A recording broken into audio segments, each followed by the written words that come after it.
용의물권입니다.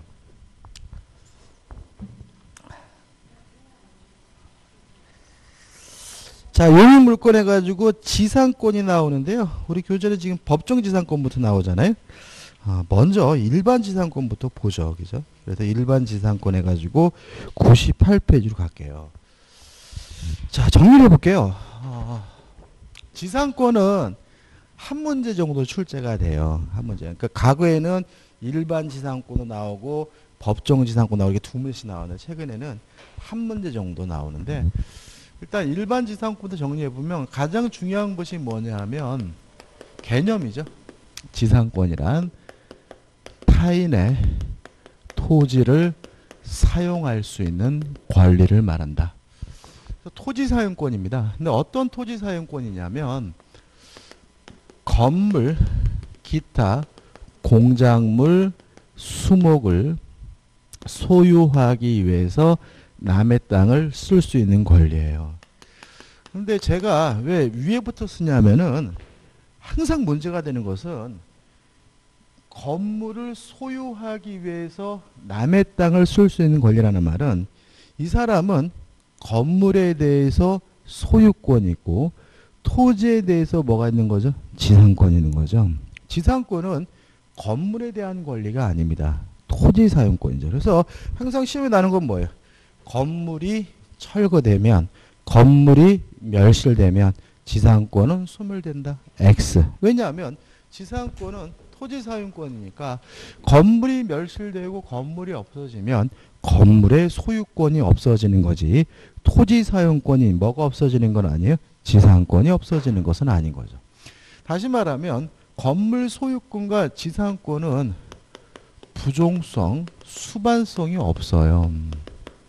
따라서 건물의 소유권이 없어진다 그래서 지상권이 소멸되지도 않고요. 건물이 팔렸다 그래서 지상권도 쫓아가는 것은 아니고요. 지상권만 따로 분리해서 양도할 수도 있고요. 또 담보로 제공할 수도 있고 임대하는 것도 가능한 거죠. 따라서 지상권만 따로 분리해서 뭐 할 수 있어요? 양도할 수가 있고 요건 뭐죠? 강행 규정입니다. 따라서 양도, 담보, 임대할 수 있는 자유를 특약으로 제한하더라도 그 특약이 뭐고요? 아무리 특약으로 제한하라도 여전히 지상권만 따로 양도하는 것이 가능하다는 거 꼭 기억해 두셔야 되는 거죠. 그 다음에 또 두 번째 조심할 것은 지상권은 원칙적으로 무상이라는 점입니다. 그러니까 이것도 어떻게 기억하시면 또 스텝이 꼬이시냐면 원래는 유상인데 무상이어도 상관이 없다 이렇게 기억하시면 이게 막 스텝이 꼬여요.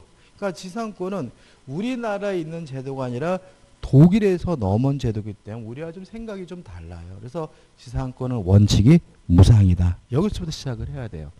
그래서 원칙이 무상이기 때문에 치료를 지급하기라는 특약이 존재해야 치료를 달라고 뭐 할 수 있죠? 청구할 수가 있고요. 또 치료 지급에 관한 특약이 있어야 2년분의 치료를 지급하지 않았다는 이유로 소멸을 청구할 수가 있고요. 또 원칙이 무상이기 때문에 치료 지급에 관한 특약을 가지고 제3자에게 대항하려면 뭐가 필요하죠? 등기가 필요하다. 따라서 치료 지급에 관한 특약이 있더라도 등기하지 않고 있다면 제3자에게 치료를 달라고 뭐 하지 못해요? 청구하지 못하고요. 제3자에게 2년분의 치료를 지급하지 않았다는 이유로 소멸 청구할 수 없다는 거 잊지 마시기 바라고요. 그 다음에 이제 여기서 2년분의 치료인데 2년분입니다. 2년간이 아니에요. 그 말은 뭐냐면 2년 동안 안 내야 소멸 청구 당하는 것이 아니라 2년치를 안 내면 소멸 청구 당한다는 얘기고요. 요 2년분 2년치는 자신의 소유 기간 동안 2년치여야 된다. 이게 무슨 말이냐면 땅은 갑의 것이고 을이 건물의 소유자고 토지에 대해서 지상권이 있는데 토지 소유자가 병으로 바뀌었어요. 근데 갑이 못 받은 치료가 1년 6개월치, 병이 못 받은 치료가 6개월치, 합산해서 몇 년치죠? 2년치. 이때는 소멸 청구할 수가 없다. 내가 소유하고 있는 기간 동안 몇 년 채야 돼? 2년 채야지만 소멸 청구할 수 있고 전 소유자가 못 받은 돈과 합산해서 2년치가 되더라도 소멸 청구할 수 없다는 거 꼭 기억해 두시기 바랍니다. 그 다음에 지상권의 존속 기간이죠. 첫째, 채장 기간은 무제한이다. 따라서 영구 무한으로도 설정하는 것이 가능하고도 유효하다는 것이 우리 판례 입장이고요. 그 다음에 채단 기간이 보장이 되는데 시험에 참 잘 나오죠. 지상물의 종류에 따라 달라지죠. 만약에 견고한 건물이나 수목의 소유를 목적으로 하면 최소한 30년이 보장이 되고요. 두 번째, 견고한 건물이 아닌 일반 건물의 소유를 목적으로 하면 최소한 15년이 보장이 되고요. 건물, 수목이 아닌 기타 공작물의 소유를 목적으로 하면 최소한 몇 년이죠? 5년이 보장이 된다. 따라서 지상권을 설정하면서 존속기간을 정하지 않으면 지상물의 종류에 따라서 30년, 15년, 5년이 되고요. 또 지상물의 종류도 정하지 않았다면 중간치기는 몇 년이죠? 15년이 되는 거죠. 그 다음에 지상권이 소멸됐죠. 이것도 참 잘 정리해야 되는데 지상권이 소멸하면 원칙적으로 원상 회복해야 합니다. 따라서 지상에 건물이 있으면 철거하고 수목이 있으면 제거해 줘야 되는 것이 원칙인데 다만 멀쩡한 건물을 때려 부시는 것이 아깝다면 지상권 설정자는 토지 소유자는 때려 부시니 나한테 팔라는 의미에서 지상물 매수를 청구할 수가 있고요. 물론 안 팔 이유가 없으니까 거부할 수 없다. 형성권이 되는 거죠. 이렇게 가는 것이 원칙인 거죠. 근데 만약에 여러 가지 소멸 사유 중에서 한 가지 소멸 사유, 존속 기간이 만료됐다는 사유로 소멸된 경우만은 예외적으로 원상 회복 안 해도 된다. 그죠? 항상 원칙 예외예요. 이때는 한 번 더 하자 갱신을 청구할 수가 있고요. 지상권 설정자가 거부하면 이제는 지상권자가 오히려 내 건물 사라는 의미에서 뭘 청구합니까? 지상물 매수를 청구하게 되고요. 이 지상물 매수 청구권은 형성권이기 때문에 지상권 설정자는 거부하지 못하죠. 다시 말하면 지상권자가 지상물 매수를 청구하는 것은 원칙이 아니라 예외이기 때문에 특별한 요건이 필요한 거예요. 첫째, 존속기간의 만료로 소멸돼야 돼. 다른 사유로 소멸하면 뭐죠? 원상회복합니다. 시험에 잘 나오는 것은 2년분의 지료를 지급하지 않았다는 이유로 소멸 청구당해서 소멸했어요. 그러면 이게 아니니까 뭘 해야 돼? 원상회복해야 되니까 갱신을 청구할 수도 없고 지상물 매수를 청구할 수도 없는 거죠. 두 번째, 갱신 청구했다가 거부당해야 된다. 따라서 존속기간의 만료로 소멸됐더라도 바로 지상권자가 지상물 매수를 해달라고 청구할 수는 없다죠. 자, 적지는 않을 건데 지상권자는 필요비 상환 청구권이 있습니까? 없습니까? 없다, 그죠? 자, 왜냐하면 우리가 물권은 직접 지배권이죠. 따라서 스스로 알아서 사용 수익해야 되니까 고장난 곳이 있다면 스스로 고친다. 따라서 지상권, 지역권, 전세권 모든 용익물권은 뭐는 없습니까? 필요비 상환은 청구할 수가 없다. 끝이죠. 교재 보시면은 98페이지 존속기간 보시고 그 다음에 99페이지 오시면 계약갱신 청구권과 지상물 매수 청구권이 나오잖아요. 근데 이거를요, 다시 말하면 항상 뭐부터 정리해야 돼요? 원칙부터. 그래서 1번은 존속기간의 만료로 소멸한 경우 갱신을 청구하는 이건 뭐죠? 예외인 거고 원칙은 뭐죠? 원상회복이다. 그 다음에 2번에서 복잡하게 나온 건 1번 강행규정 너무나 당연한 거고 2번 뭐 무효가든 미등기든 지상권 설정자에게 경제적 가치가 있든 없든 상관이 없고요. 4번 보시면 이런 말이 나오죠. 토지 소유자가 변경된 경우에는 신소유자에게 매수 청구권 행사를 한다. 이게 나와 있잖아요. 이게 왜 그런 거죠? 자, 지상권은 물권이죠. 물권은 모든 사람에게 주장할 수 있는 뭐예요? 절대권이죠. 따라서 지상권은 새로운 소유자, 제3자에게 뭐 할 수 있어요? 주장할 수가 있으니까.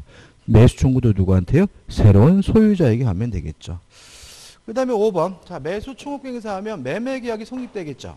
매매계약은 뭐죠? 쌍무계약이니까 쌍방의 의무는 뭐죠? 동시이행관계다. 이건 따로 기억할 것이 아니라 뭐죠? 너무나 당연한 거죠. 그죠? 그 다음에 5번. 지상권의 처분. 다시 말씀드리지만 토지 사용권으로서 부정성, 수반성이 없기 때문에 건물의 소유권이 넘어갔다 해서 지상권이 쫓아가는 것도 아니고 건물의 소유권이 소멸했다 해서 지상권이 소멸되는 것도 아니다. 따라서 지상권만 따로 분리해서 양도할 수 있고 담보 설정할 수 있고 임대할 수도 있고요. 이 규정은 강행 규정이기 때문에 특약으로 하면 뭐가 되죠? 무효다. 그죠? 근데 이 3번을 보시면 이렇게 나왔어요. 지상권은 담보로 제공할 수 있다. 저당권 설정을 금지하는 특약은 무효는 아니라 당사자 사이에서 채권적 효력을 가질 뿐이며 제3자에 대항하지 못한다. 이런 견해도 있어요. 교재가 틀린 게 아닙니다. 그죠? 아닌데 이렇게 해석하지 않는 견해가 더 유력해요. 그러니까 자유롭게 양도 담보할 수 있으니까 자유롭게 뭐죠? 담보 제공할 수 있고 그것도 뭐죠? 강행 규정이기 때문에 특약으로 뭐 할 수 없어요? 금지할 수 있다. 이렇게 이해하는 견해가 다수인 것 같아요. 근데 이거는 판례는 아니에요. 판례는 아닙니다. 교재가 틀렸다는 얘기는 아닙니다. 그죠? 그러니까 판례는 아닌데 판례가 아니면 나오겠어요? 안 나오겠어요? 안 나오죠. 그죠? 그러니까 우리는 그냥 그냥 편하게 자유롭게 양도, 담보, 임대할 수 있고 강행 규정이기 때문에 특약으로도 뭐 하지 못해요? 금지시키지 못한다. 이렇게 기억하면 돼요. 그 다음에 지로액 지급해서 1번 지로액의 약정에서 복잡하게 나와 있는데 항상 뭐로 들어갑니까? 원칙적으로 무상이다. 그죠? 따라서 지료 지급에 관한 특약이 있어야 지료를 청구할 수 있고요. 또 제3자에게 대항하기 위해선 뭐가 필요합니까? 등기가 필요하단 말이 나와 있죠. 그 다음에 100페이지에 지료 증감 청구권 의미 없어요. 그 다음에 지료 체납의 효과에서 2년치인데 다시 말씀드리면 지료 지급에 관한 특약이 있어야 2년치의 지료를 지급하지 않았다는 이유로 소멸 청구할 수 있고 2년간이 아니라 2년치다. 또 내가 소유하고 있는 기간 동안 2년치 된다. 조심하시면 되겠죠. 그 다음에 7번 지상권 소멸의 효과 해서 원칙이 뭐라고요? 원상회복. 그래서 이거 이렇게 체계적으로 기억해 두시기 바랍니다. 그럼 보시면 아시다시피 이 정도만 정리하면 일반 지상권은 다 뭐 하는 거죠? 끝나게 되는 거죠. 자, 이제 법정 지상권을 정리해 보죠. 자, 앞으로 갑니다.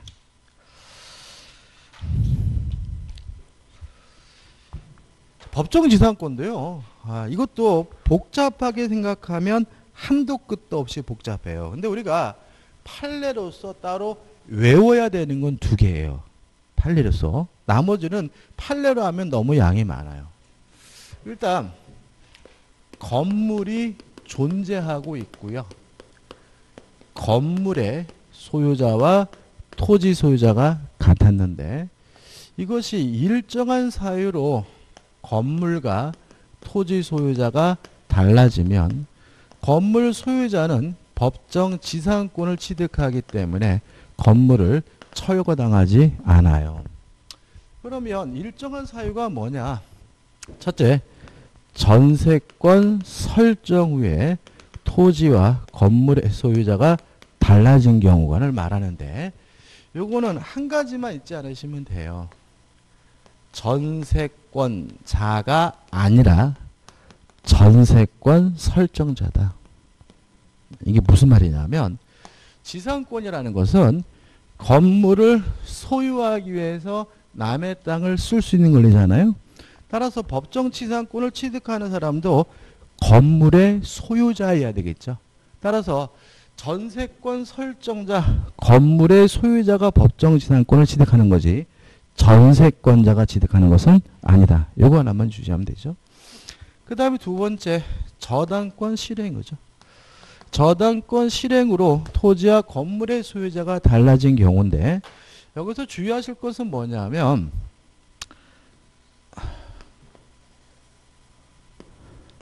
저당권 설정 시죠.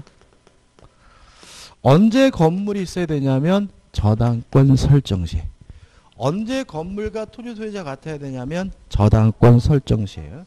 물론 셋 다 요 건물이 무허가든 미등기든 불법 건물이든 상관이 없고요. 또 건물과 토지는 언제 같아야 돼요? 저당권 설정 시에 같아야 되는 거죠. 자, 그럼 연습을 해볼까요?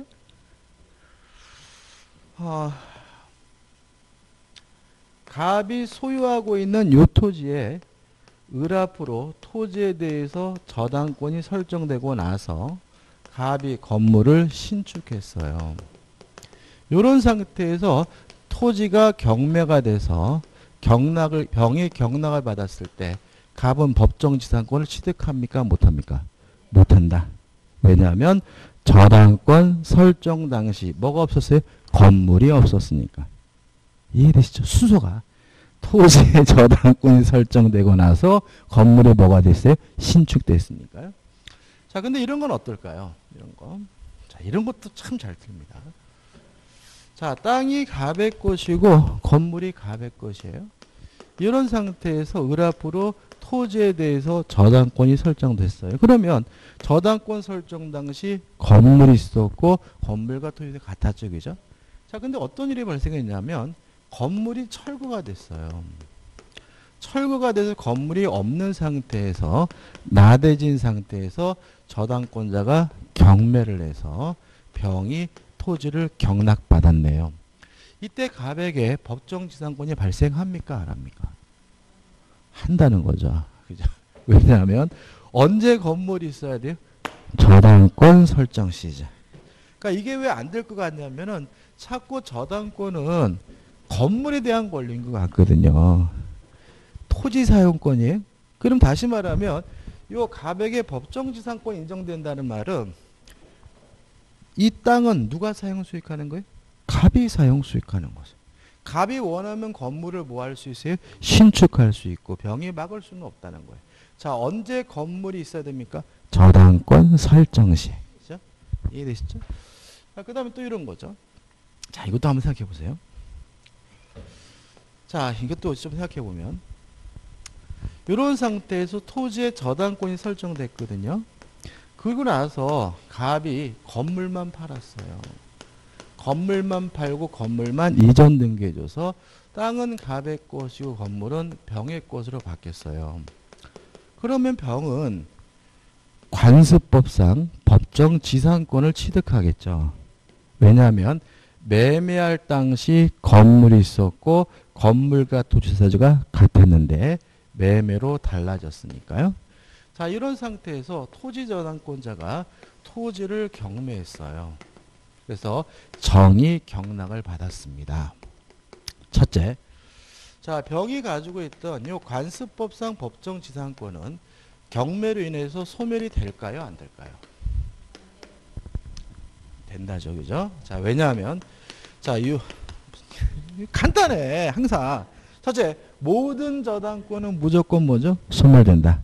용의권의 소멸 여부는 뭐죠? 최우선순위 저당권과 비교한다. 그죠? 이 법정지상권은 토지에 대한 권리에 건물에 대한 권리? 토지에 대한 권리잖아요. 토지 저당권이고 선순위 저당권이 있잖아요. 그죠? 초당권보다 늦으니까 얘는 뭐죠?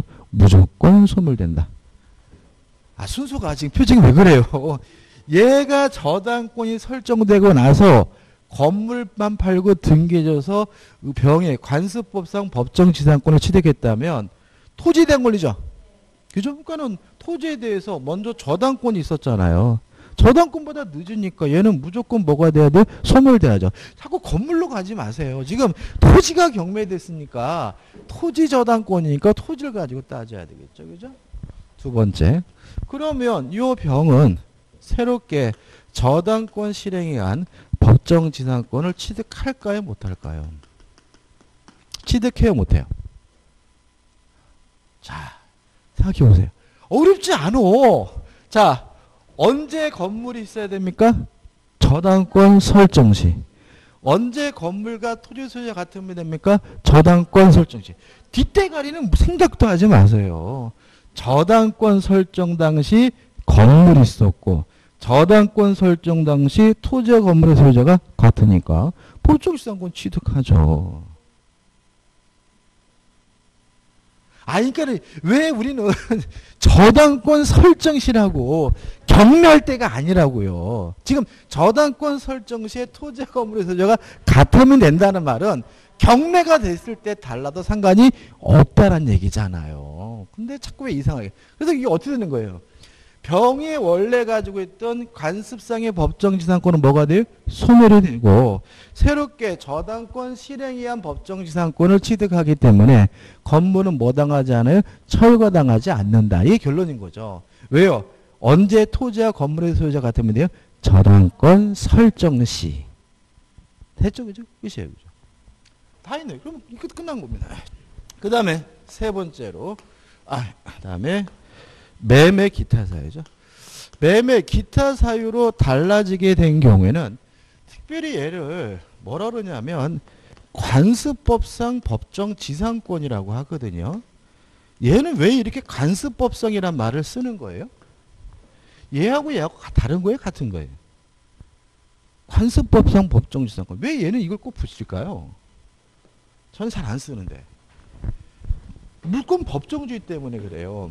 우리가 물권 법정주의에 따른다면 법률과 관습법으로만 새로운 종류의 물권을 만들 수 있잖아요. 근데 이런 것들은 다 법의 규정이 있어요. 법의 규정이 있으니까 법의 규정에 의한 지상권, 법정지상권인데 매매 기타 사유로 달라진 경우에는 법의 규정이 없으니까 뭐예요? 관습법상 법정지상권이에요. 얘도 그냥 법정지상권인 거예요. 그러니까 따로 이렇게 구별할 필요는 없다. 그래서 우리는 매매 기타 사유로 달라지면 관습법상 법정지상권이 발생한다. 물론 언제 건물이 있어야 됩니까? 매매 기타 사유가 있을 때. 언제 건물과 토지 소유가 같아야 됩니까? 매매 기타 사유가 있을 때잖아요. 그죠? 근데 여기서 우리가 문제가 되는 것은 요 기타 사유는 나머지 개념이잖아요. 너무나 많아요. 이거를 다 외울 수도 없고 교재나 이런 데 나와 있는 얘들이 또 나온다는 보장도 없기 때문에 우리는 여기서 제외되는 걸 기억하는 거죠. 안 되는 거. 기타 사유. 다시 말하면 토지와 건물의 소유자가 달라졌더라도 안 되는 거. 이것도 세 가지만 기억하면 돼요. 첫째, 환지처분이죠. 환지처분으로 토지와 건물의 소유자가 달라진 경우에는 법정지상권 발생하지 않는다. 두 번째, 요새 또 최근에 이게 또 문제가 되는데 원인행위 실효입니다. 원인행위 실효 이게 뭐냐면 무효, 취소, 해제. 그러니까 토지와 건물의 소유자가 달라진 이유가 무효, 취소, 해제 등으로 토지와 건물의 소유자가 달라진 경우는 간습법상 법정지상권이 발생하지 않는다. 이렇게 가면 되고 그 다음 세 번째, 토지가 공유인 경우입니다. 이거는 예외가 있거든요. 예외가 있는데 예외는 안 돼요. 그래서 토지가 공유면 관습법상 법정지상권이 발생하지 않는다. 이렇게 정리하면 돼요.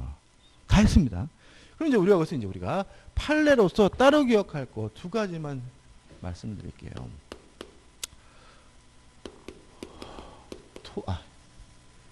대지와 건물이 함께 매매된 경우입니다. 대지와 건물이 함께 매매된 경우에는 함께라는 말이 중요해요. 함께 매매됐다는 말은 저당권 실행에 의한 법정지상권 발생하지 않고요. 관습법상 법정지상권도 발생하지 않는다예요. 따라서 건물은 철거당합니다. 이거는 외우는 게 편한 이유는 뭐냐면 지문이 굉장히 길어서 그래요. 그래서 대지와 토지가 함께 매매됐다.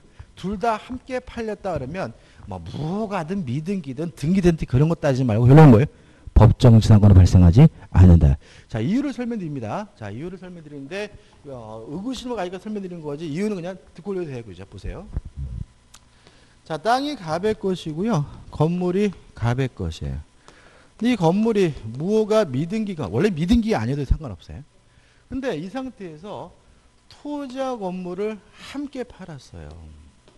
건물도 팔고 토지도 팔았단 말이죠. 근데 토지에 대해서는 당연히 뭐가요? 등기가 같겠지만 건물이 무허가 미등기 건물에서 등기가 안 갔어요. 그러면 땅은 매수인 을의 소유로 바뀌었겠지만 건물은 여전히 매도인인 갑의 소유겠죠. 그렇지 않습니까? 왜요? 매매, 법률행위로 물권을 취득하려면 뭘 해야 돼요? 등기를 해야 되죠. 이때 요 갑에게 관습법상 법정지상권이 인정이 되느냐 이 문제인데 형식상의 요건은 다 갖췄어요. 왜냐하면 매매할 당시에 건물이 있었고 건물과 토지 소재가 같았는데 매매로 달라진 거잖아요. 그죠? 같은 거죠. 무허가든 미등 상관없잖아요. 근데 왜 인정을 안 하냐면 인정 안 하는데 왜 안 하냐면 요 갑에게는 인정해 줄 만한 뭐가 없어요? 법익이 없어요. 법정지상권이라는 것은 결국 뭐냐면 건물이 철거 안 당한다는 거거든요. 다시 말하면 건물 소유자가 반대하면 건물을 철거 못 한다는 얘기예요. 근데 이 경우에는 형식상의 소유자인 갑이 반대한다 그래서 건물을 철거 못 한다면 오히려 부당해요. 을은 뭐죠?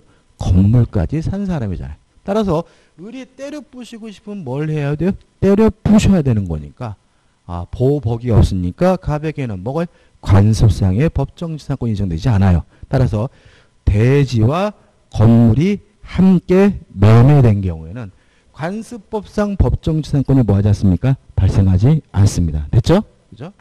자, 이런 상태에서 지금 을이 요 토지에다가 저당권을 설정하고 대출을 받았어요. 왜냐하면 건물이 미등기 건물이잖아요. 그죠? 근데 을이 돈을 못 갚자 경매가 이루어졌네요. 그래서 병이 경락을 받았을 때 요 저당권 신행에 의한 법정지상권이 인정되지 않는다. 왜냐하면 저당권 설정 당시 건물이 있고 건물과 토지 소유자가 같았어야 되는데 다르죠. 그죠? 따라서 법정지상권도 발생하지 않는다. 그래서 함께 매매됐다는 말이 나오면 관습법상 법정지상권도 저당권 실행에 의한 법정지상권도 뭐하잖아요? 발생하지 않는다고. 그래서 문제 풀 때 대지와 건물이 함께 매매 그러면 중간에 읽지 말고 뭐예요? 결론은 뭐죠? 발생하지 않는다가 결론인 거예요. 그 다음에 두 번째로 암기해야 될 것은 뭐냐면 토지와 건물의 공동저당입니다. 공동저당이 설정되고 건물이 철거되고 건물이 새롭게 신축된 경우에는 법정지상권 발생하지 않는다예요. 자, 원래는 우리가 아까 말씀드렸다시피 저당권 설정 당시 뭐가 있으면 돼요? 건물이. 따라 나중에 건물이 철거되더라도 법정지상권이 뭐예요? 발생해요. 이게 원칙이에요. 이게 아까 언제 건물이 있으면 된다고요? 저당권 설정 당시 하네요. 그래서 저당권 설정 당시 건물이 있었다면 건물이 철거되고 신축되더라도 법정지상권 발생하는 것이 원칙인데 다만 토지와 건물의 공동 저당이 설정된 경우만은 법정지상권이 발생하지 않는다라고 판시하고 있어요. 이것도 외우시라고요. 토지와 건물의 뭐죠? 공동 저당. 자, 이유를 설명드릴게요. 자, 땅이 갑의 것이고요. 건물이 갑의 것이에요. 이런 상태에서 을 앞으로 건물에 대해서도 저당권을 설정했고요. 토지에 대해서도 뭘 설정했냐면 저당권 설정. 이게 일반적이죠. 그죠? 근데 갑이 뭔 짓을 했냐면 건물을 철거하고 건물을 새롭게 신축을 했어요. 그러면 있던 건물이 A 건물이라고 하고 지금 있는 건물을 만약에 B 건물이라고 가정을 해볼게요. 그럼 문제는 저당권 설정 당시 뭐가 있었어요? 건물이 있었잖아요. 근데 지금 문제는 뭐냐면 이 건물이 철거되고 신축되면 을의 건물에 관한 저당권은 소멸되어 버리죠. 그때 그 건물이 아니잖아요. 그럼 이 사람이 이제 뭐 밖에 없어요? 토지 저당권 밖에 없기 때문에 토지만 경매할 수밖에 없거든요. 토지를 경매해서 병의 경락을 받았는데 갑에게 법정지상권을 인정해줘 버리면 요 을이 완전히 맛이 갑니다. 왜냐하면 건물에 철거되면서 건물 저당권 없어졌고요. 토지에 대해서 뭐가 인정된다면요? 법정지상권 인정된다면 담보로서 아무런 가치가 없어지잖아요. 그러면 이러한 갑의 행동, 철거하고 신축했다는 이 행동 때문에 을이 큰 피해를 보기 때문에 이때는 법정지상권 인정해 줄 수가 없다라는 게 판례 입장이에요. 실익인 거죠. 그래서 어떻게 우리는 토지와 건물에 뭐라고요? 공동저당이 설정됐을 때. 끝난 거예요. 다 했습니다. 자, 교재 볼까요? 자, 공통점. 건물이 있고 건물과 토지 소유가 같았다가 달라진다. 2번 305조의 법정지상권은 요거죠. 자, 전세권이 설정된 후 달라지는데 관심할 것은 법정지상권을 취득하는 사람 누구라고요? 전세권 설정자다. 2번 3번 관습법상 법정지상권 뭐죠? 매매 기타 사유로 달라지게 된 경우를 말하는데 우측에 보시면 1번 의미 없고 2번 해가지고 매매, 증여, 공매 이거 외우지 마세요. 그죠? 교재에 나와 있는 게 전부가 아니거든요. 우리는 어떻게 한다고요? 환지, 원인에게 실효, 토지가 공유인 경우 발생하지 않는다죠. 그죠? 3번 철거 특약이 없어야 되고요. 그 다음에 4번 이건 너무나 당연한 거죠. 건물만 사면서 토지에 대해서 임대차 계약을 하면 관습상의 법정지상권을 포기한 것으로 보고요. 그 다음에 5번 설명 좀 드릴게요.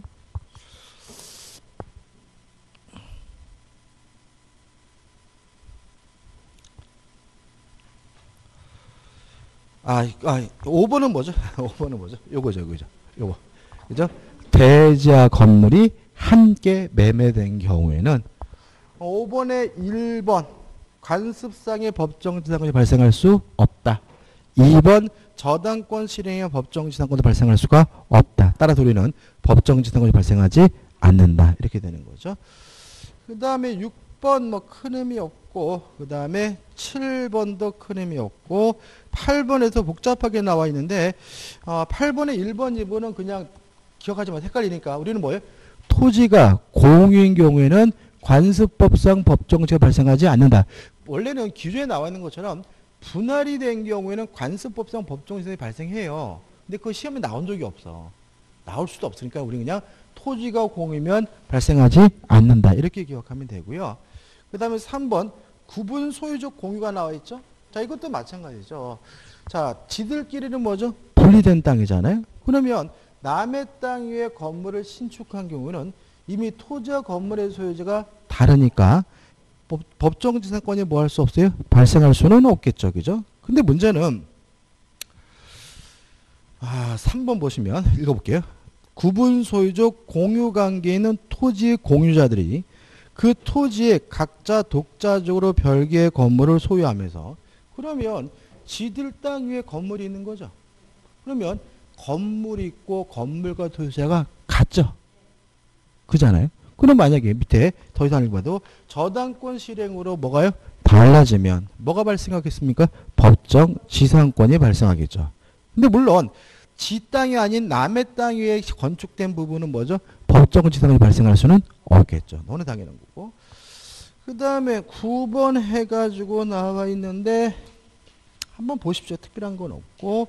그 다음에 그 다음에 넘겨서 10번 1. 환지 처분 안 된다 나와 있죠. 꼭 기억해 두시고. 그 다음에 또 2번 고분 소유 이것도 마찬가지죠. 그죠?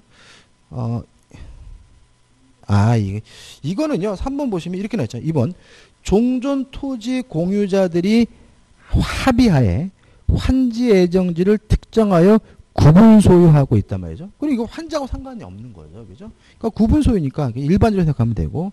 11번 명의신탁 이건 가입합니다. 왜냐하면 명의신탁이 과거에 이 판례들이 유효한 경우에 판례들이기 때문에 좀 문제가 될 수 있어요. 그러니까 11번, 12번은 가입 보실 필요가 없는 거예요. 그러니까 주로 이제 등장하는 판례가 과거의 우리 판례가 명의신탁이 유효하다고 판시하고 있었거든요.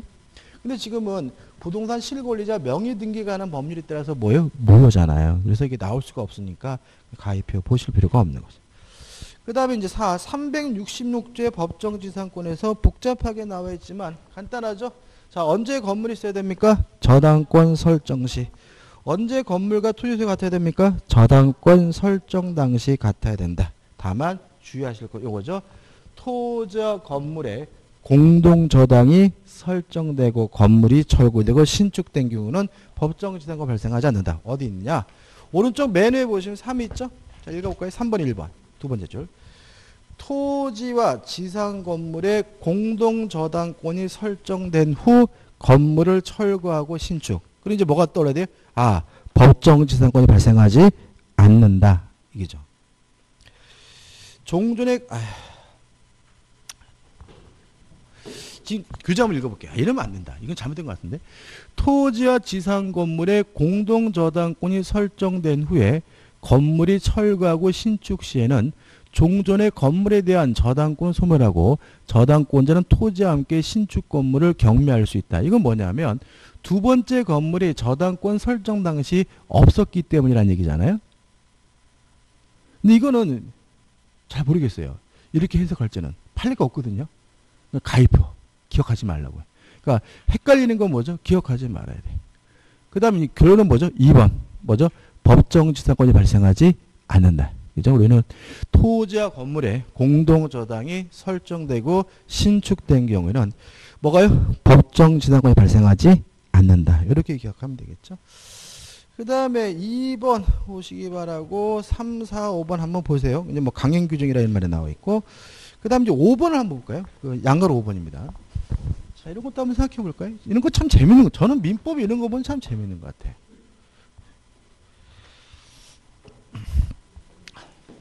자, 땅이 갑의 것이고요. 건물이 을의 것이에요. 을이 토지에 대해서 뭐가 있냐면 법정지상권이 있는 상태예요. 그러면 법정지상권이 인정되는 범위는 건물의 밑바닥 땅뿐만 아니라 건물을 소유하기 위해서 필요한 범위에서 주의 공지까지 확장이 돼요. 그럼 이런 질문은 어떨까요? 법정지상권의 범위는 한 필지 토지 전체이다. X죠. 왜냐하면 한 필지라는 보장이 없죠. 건물을 소유하기 위해서 필요한 범위에서 주의 공지까지 뭐가 돼요? 확장이 되니까 한 필지라는 보장은 없는 거예요. 을이 건물을 철거했어요. 철거했을 때 을의 법정지상권 소멸돼요? 안 돼요? 안 되죠? 왜요? 토지사용권이니까. 그죠? 그러면 을이 법정지상권이 소멸되지 않는다는 말은 을은 또다시 건물을 뭐 할 수 있어요? 신축할 수 있다는 얘기예요. 그래서 을이 어떻게 신축했냐면 요렇게 신축을 했어요. 요랬을 때 또다시 확장이 될까요? 그럴 수는 없겠죠. 그래서 양가로 5번. 법정지상권이 성립한 후 건물을 신축, 증축, 재축, 개축한 경우에도 법정지상권은 존속하나 그 건물을 기준으로 하여 내용과 범위가 뭐죠? 한정된다. 다시 말하면 요 새로 신축된 건물의 그 범위는 뭐죠? 구 건물을 기준으로 한다는 거죠. 뭘 하면 돼? 신건물 기준에 또다시 확장될 수는 없다는 게 하나 추가로 기억하시면 되겠죠. 그 다음에 5번 법정지상권의 효과해가지고 복잡하게 나와 있는데 여기서 우리가 좀 생각해 볼 것은 뭐냐면 나머지는 일반 지상권은 똑같아요. 뭐 존속기간도 똑같고 지료도 똑같습니다. 그러니까 지료도 똑같고 다 똑같은데 뭐냐면 요거죠. 자, 땅이 갑의 것이고 건물이 을의 것이에요. 을이 요건을 갖춰서 토지에 대해서 법정지상권을 취득하고자 할 때는 뭐 할 필요 없죠? 등기할 필요가 없다. 왜냐하면 법률 규정에 의한 지상권이니까. 따라서 이 상태에서 이 토지가 정에게 양도가 돼서 정이 새로운 토지 소유자가 되더라도 이 갑은 자신의 지상권을 등기 없이도 새로운 소유자에게 뭐 할 수 있어요? 대항할 수가 있다. 첫 번째 기억하고. 을이 건물만 양도를 했어요. 건물을 양도해서 병이 건물의 소유권을 취득했을 때 첫째, 병이 을이 가지고 있던 지상권을 취득하느냐? 취득하지는 못한다. 왜냐면 또 나왔죠. 부종성 수반성이 없어요. 따라서 건물이 양도가 된다 그래서 지상권이 자동으로 뭐 되는 건 아니에요? 쫓아가는 것은 아니니까 병은 아직 뭘 취득하지 못해요? 지상권을 취득하지 못하죠. 그렇지만 건물을 철거해 줄 필요는 없다. 자, 왜냐하면 자, 병이 지상권을 취득하지 못한다는 얘기지 지상권이 소멸됐다는 얘기는 아니에요.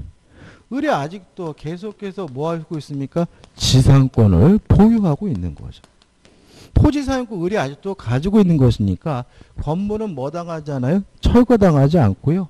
오히려 병은 을을 대유해서 갑에게 지상권 설정 청구가 가능한 상태니까 건물을 뭐 당하진 않아요? 철거당하지는 않는 거죠.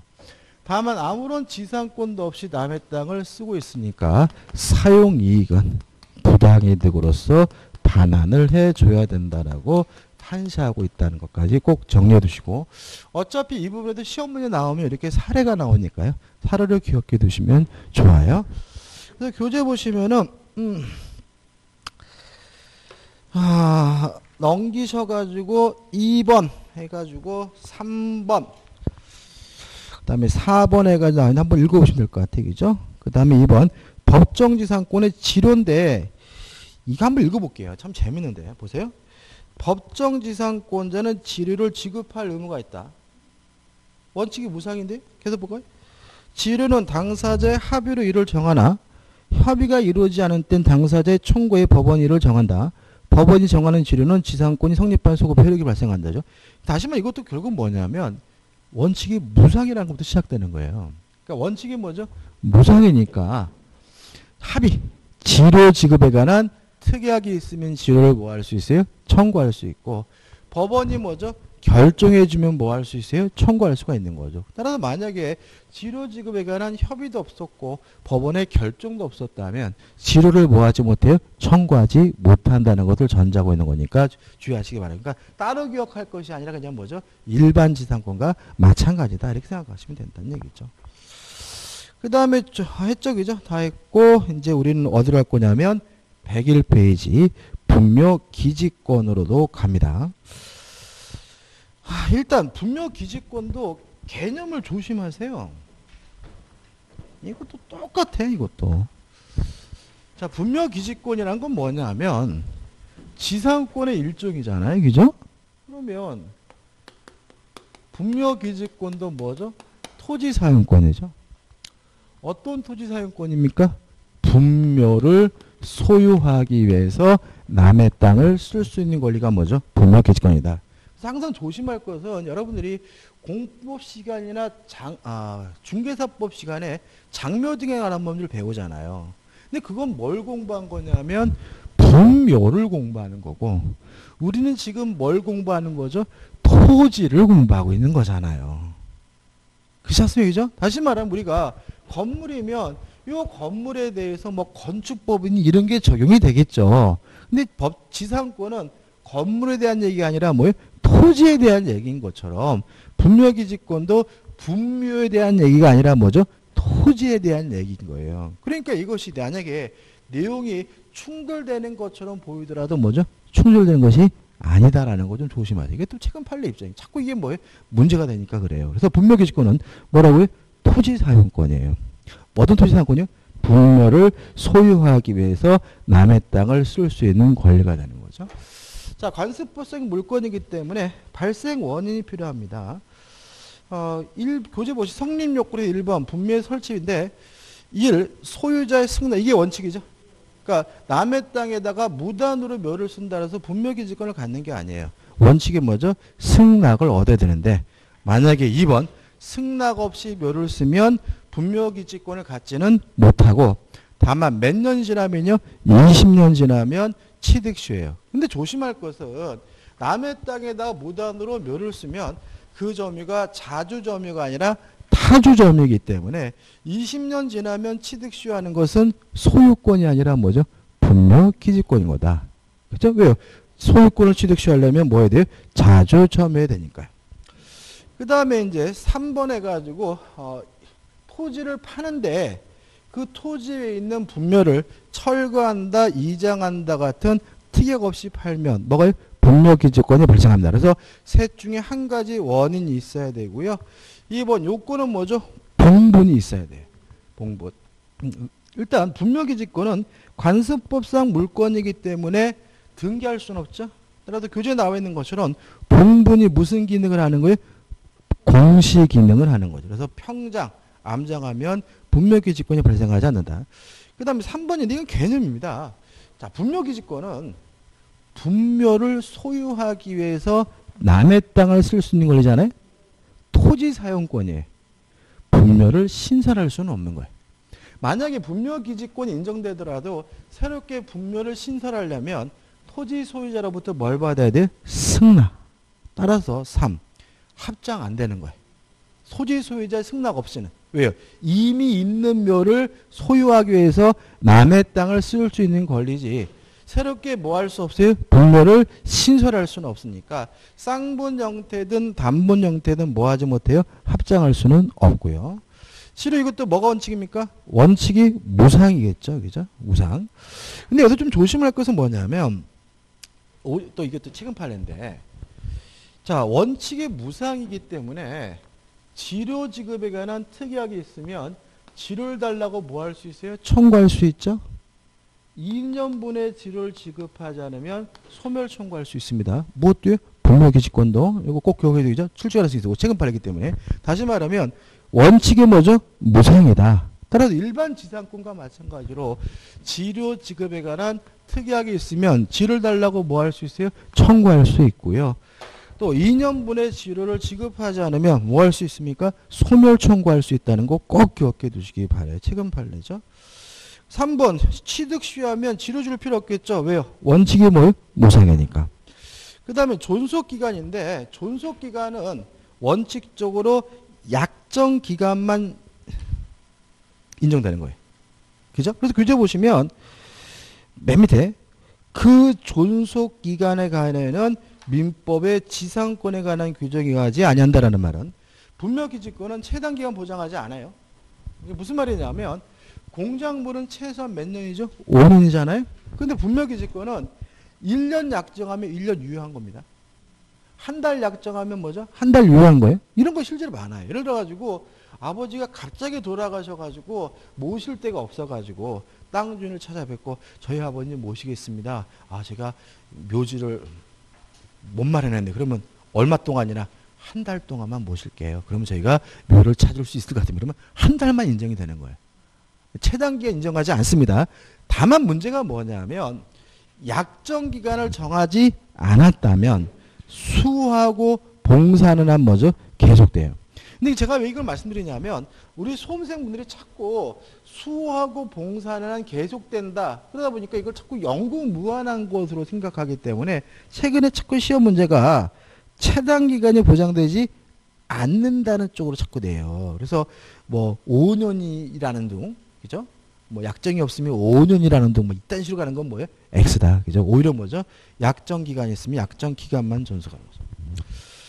그 다음에 이제 마지막으로 뭐가 나오죠? 구분지상권이 나오죠. 개념은 뭐죠? 토지의 지하의 특정층, 지상의 특정층을 사용하기 위한 토지 사용권을 우리가 구분지상권이고 기억할 것은 교재에 나와 있는 두 가지입니다. 첫째, 수목은 제외된다. 뭐는 빠지죠? 수목.